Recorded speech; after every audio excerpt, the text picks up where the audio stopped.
De 29 millions d'euros en 2022, le budget primitif du Conseil Savoie-Mont-Blanc descend à un peu plus de 22 millions d'euros pour l'année 2023. Mais si la baisse est conséquente, elle résulte d'une certaine logique et elle n'est surtout pas synonyme de difficulté, assure-t-on.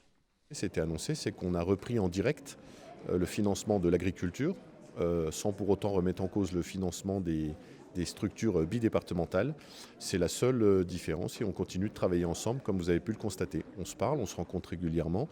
Donc il n'y a absolument rien de neuf sous le soleil. Tout ce qu'on a annoncé depuis 2 ans, le débat d'orientation budgétaire de la réunion de Chambéry il y a à peu près 1 mois.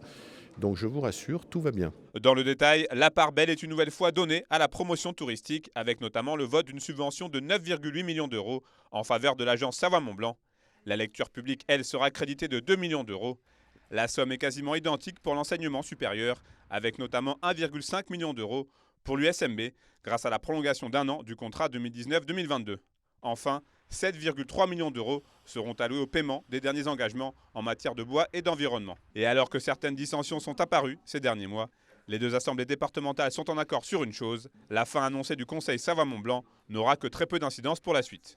On répète à chaque fois la même chose, à savoir que Savoie Biblio, que le Conseil Savoie-Mont-Blanc, que l'Orchestre des Pays de Savoie, que l'université, que la régie départementale des données pour aider les communes ne bougera pas, qu'elle restera.